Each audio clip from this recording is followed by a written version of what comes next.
Programa Visão Espírita. Apoio. América Chaves Seguros. Seguro é proteger sua vida e seu patrimônio. Livraria Espírita Verdade e Luz. Desde 1959, divulgando o espiritismo em Ribeirão e região.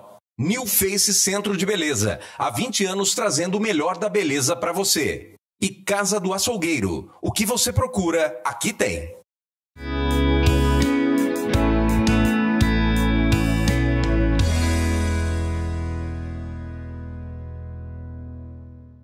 O programa Visão Espírita pede licença para entrar no seu lar, levar-lhe uma mensagem de fé, de otimismo e de muita esperança. O programa Visão Espírita aborda o tema Os Tempos São Chegados. Estamos agora na segunda parte do programa. Nossa entrevistada, Márcia Paciullo, trabalhadora da Sociedade Espírita Unificação, aqui em Ribeirão Preto, companheira dedicada à divulgação do Espiritismo e do Evangelho de Jesus. Bem-vinda, Márcia, ao nosso programa Visão Espírita. Olá, André. Olá, amigos. Que bom tê-los aqui conosco mais uma vez para continuarmos aquela conversa boa, gostosa, edificante que iniciamos na semana passada.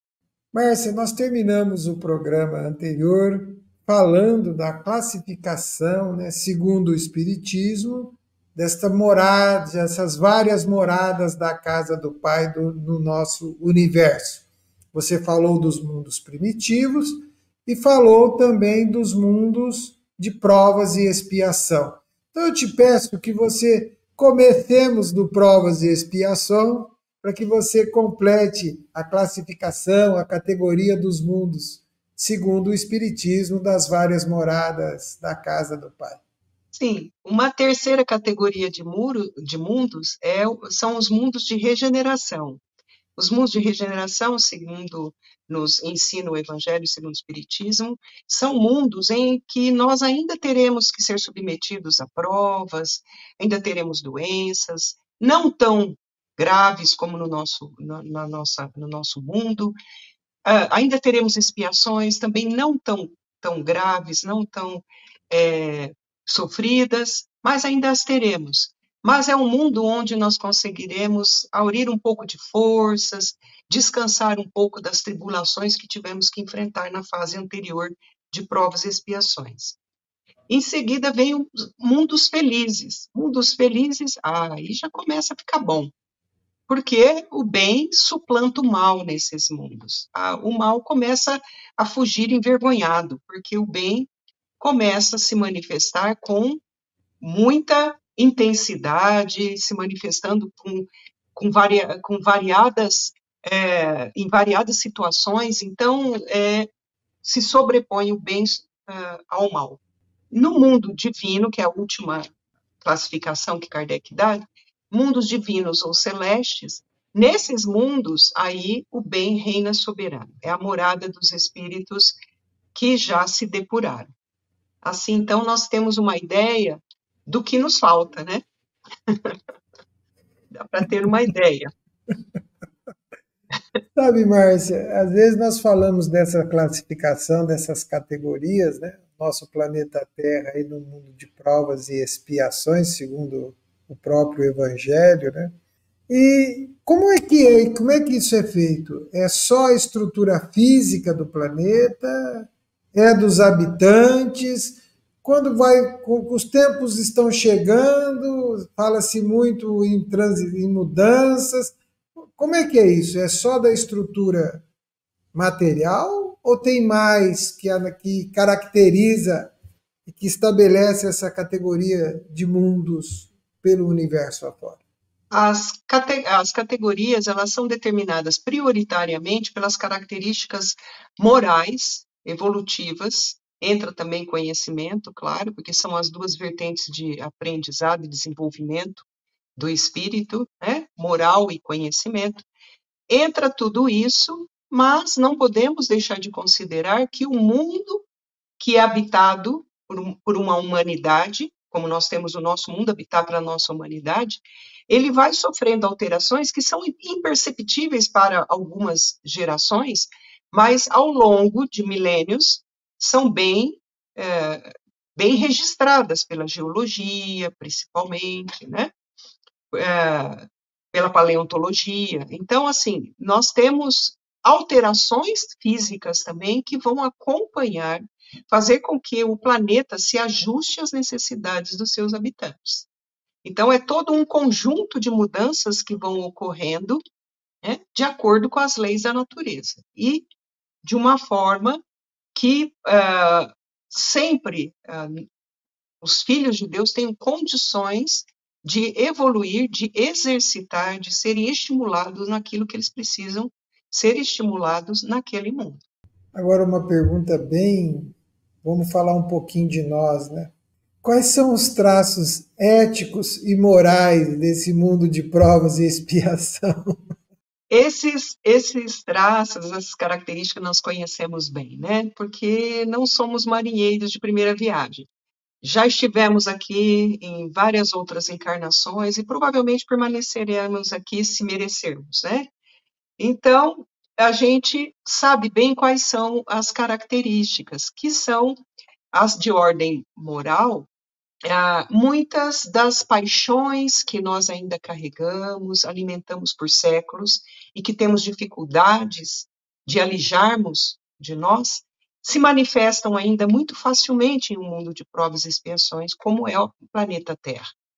Então, paixões do tipo orgulho, egoísmo, que são considerados por Kardec as duas chagas da humanidade, as causas primárias das nossas dores, dos nossos sofrimentos, das nossas atitudes desajustadas às leis de Deus, mas não só elas, né?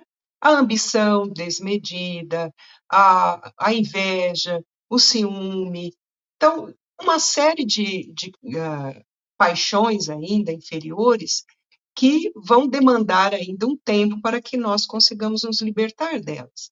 Porque, além do trabalho interior de cada um de nós, individual, é necessário que essas características gradativamente desapareçam do planeta de um modo geral, né? Então, assim, não dá para pensarmos em estarmos numa condição de mundo de regeneração quando olhamos para as condições do nosso planeta, as condições morais atuais como elas estão. Mas nós não podemos deixar de observar que essas condições já incomodam muita gente. E aí é que está um fator importantíssimo para nós, que caracteriza essa fase de transição que a gente menciona muito no Espiritismo. Não está bom ainda? Não está. Precisa de muita mudança? Precisa. Mas o que antes nós nos comprazíamos, agora não mais. Agora incomoda a maioria. E, felizmente, esse incômodo provocado pelas condições atuais, morais, éticas da humanidade, esses incômodos estão fazendo com que muita gente busque mudanças, não só a nível individual, mas nas nossas instituições, nas nossas leis, que vão se tornando mais humanas, mais adequadas às necessidades da população, aos nossos costumes. Então, gradativamente, às vezes, numa geração, a gente não percebe tanto, percebe algumas mudanças. Mas, na Gênese, nós aprendemos que essas mudanças, ao longo do tempo, elas vão crescendo, né, até que elas dão uma explosão de mudanças, provocam uma explosão de mudanças. Quem provoca?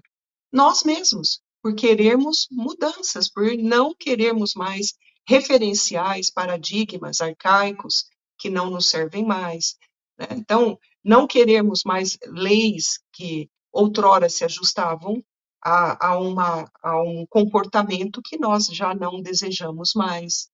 Então, tudo isso é muito presente ainda no nosso mundo, mas com essa característica que particularmente consideramos positiva do incômodo.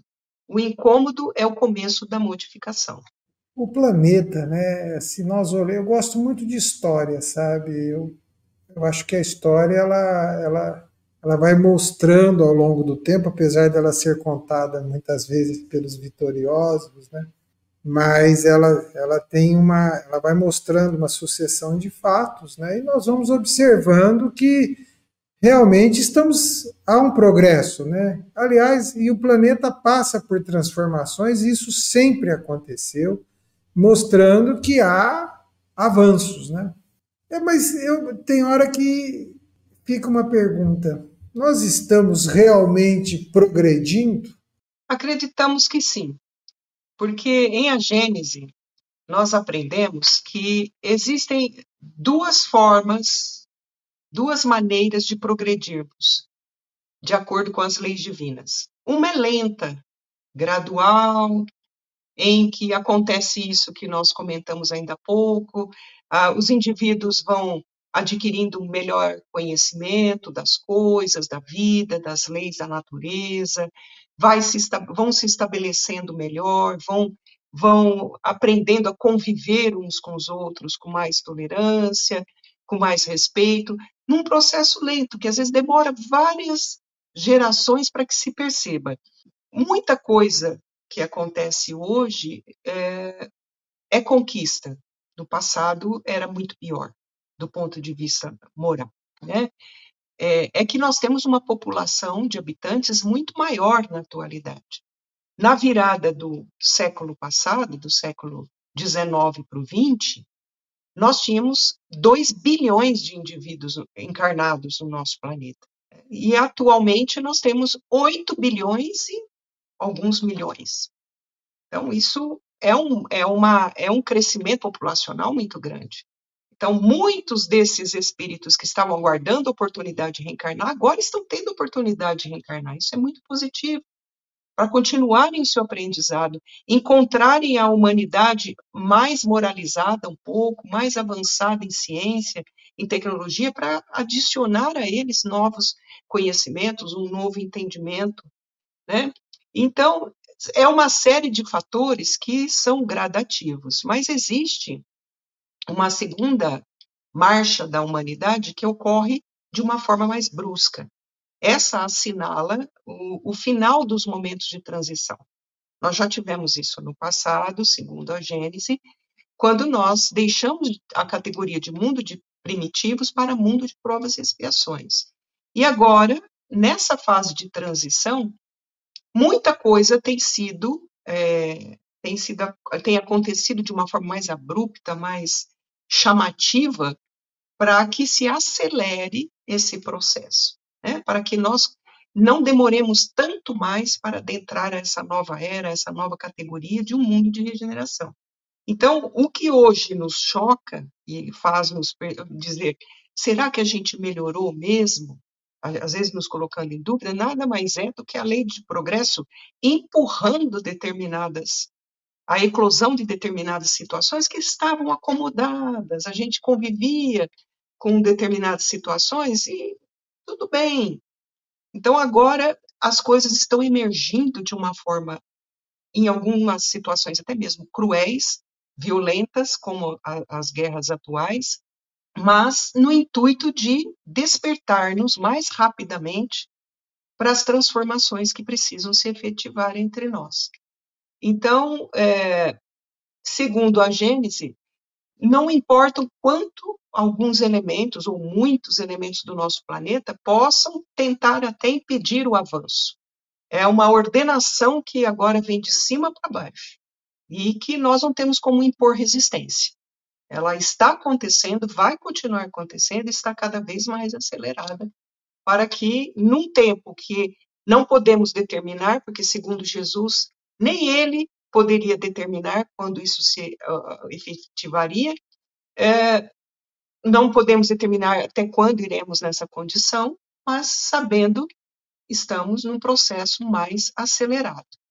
E no devido momento as coisas vão se assentar, porque é da vontade do Pai, da sua providência, que isso ocorra no nosso mundo agora. Os tempos, então, são chegados. No nosso livro A Gênese, né, tem um capítulo intitulado Sinais dos Tempos. Se nós olharmos historicamente, né, no Velho Testamento, né, nós vamos encontrar considerações sobre os tempos também que eram chegados, segundo o que eles podiam observar, né? Isso sempre nos acompanhou, né? Então, essa situação sempre vem e faz parte da história da humanidade, né? Vai chegar, vai acontecer. Mas, segundo o olhar espírita, quais são os sinais de que isto está acontecendo? Muita coisa a gente comentou. Os principais sinais são de ordem moral, mas não só. Algumas transformações na natureza vêm acontecendo para estimular-nos, modificações no modo como nos relacionamos com essa natureza, né? Porque a gente vem de um longo período de exploração da natureza, sem respeito a essa natureza. Então, agora estamos atravessando um momento em que estamos sendo convidados a repensar a maneira como nos relacionamos com a natureza, como nós obtemos aquilo que necessitamos da natureza. Então, a natureza tem reagido à nossa ação também de uma forma mais rápida. Então, esse é um sinal do ponto de vista material, né, que é um indício de que as coisas estão caminhando para efetivar essa transição. E as questões de ordem moral, né? É necessário que, pelo menos a maioria em nosso mundo, se entenda como espírito, né? Entender que a vida prossegue também na realidade espiritual, entender que teremos outras oportunidades reencarnatórias para continuarmos a realizar o progresso que ainda não conseguimos realizar. Então, tudo isso tem sido objetivo da doutrina espírita, que surgiu há um tempo em que gradativamente os veículos de comunicação foram numa velocidade muito grande, se desenvolvendo, e hoje, informações desse tipo que a doutrina espírita nos trouxe, veiculam pelo mundo todo para quem quiser acessar, né, sem dificuldades. Qualquer um pode buscar a compreensão de tudo isso, com descrições muito racionais. Então, isso também é um sinal dos tempos que nós estamos passando. As informações chegando a todos, não somente a uma casta privilegiada, a uma elite, a uma religião em especial, mas chegando a todos para que todos possam se informar e se posicionar nesses tempos em que ora nos encontramos. Todos vão? Não, com certeza ainda não serão todos que irão absorver tudo isso, colocar em prática. O Espiritismo ainda precisará prosseguir com muitos esforços, mas é uma condição que precisa chegar pelo menos para a maioria. Essa compreensão da realidade espiritual, essa compreensão, para que nós possamos imprimir à realidade aqui da vida de encarnados as consequências que advêm dessa compreensão, né? Grandes mudanças precisam ser feitas, né, no campo moral, que é o campo em que estamos retardatários ainda, e não se cumprirão se nós não tivermos determinadas compreensões. Para modificarmos as instituições que aí estão, modificarmos, né, não só as leis, os nossos costumes, o olhar que temos uns para com os outros e, principalmente, o convite que tem sido feito para todos nós com os fatos que pululam por todo e qualquer lugar, de desenvolvermos a fraternidade, a solidariedade e a caridade. É prioridade para todos nós nesse momento atual entendermos isso. Então, tudo isso é sinal dos tempos que estamos enfrentando. Os fatos são convites para que tudo isso ocorra. Ocorram as transformações, ocorram a aquisição dos conhecimentos necessários, ocorram as mudanças que precisam ocorrer, até a nível educacional, tudo, né? Então, aqueles que acham que o mundo de regeneração já está batendo na porta, eu não quero decepcionar, mas nós ainda temos um bom trabalho pela frente. Não é algo que o mundo de regeneração não vai chegar ainda tão rápido. Essa transição ainda vai se prolongar por um tempo muito longo, mais curto, vai depender de nós. da força de vontade, da união de esforço, da solidariedade, da fraternidade e da caridade, que nós vamos precisar deixar crescer entre nós. Vai dar para desencarnar, reencarnar, desencarnar, reencarnar e os tempos continuam. A gente espera que não muito, né? Não muitas vezes, mas acreditamos que ainda vai um bom tempinho aí pela frente. Márcia, aspas no que eu vou colocar para a gente refletir junto. Haverá choro e ranger de dentes. Fecha aspas. Será separado o joio do trigo. Como entender essas afirmativas de Jesus? Essas afirmações de Jesus fazem parte do seu sermão profético, né? Onde ele enumera diversas situações que nós estamos tendo condições de perceber na atualidade. Ele enumera uma série de condições que adviriam com o passar do tempo e que sinalizariam o final dos tempos, que foi interpretado por homens, né, pelos seres humanos, como um final do mundo em muitos momentos, um apocalipse geral, o final da humanidade, ou se não o seu extermínio total, mas o grande parcela da humanidade exterminada. Mas em A Gênese nós aprendemos que não é essa a interpretação que nós precisamos dar.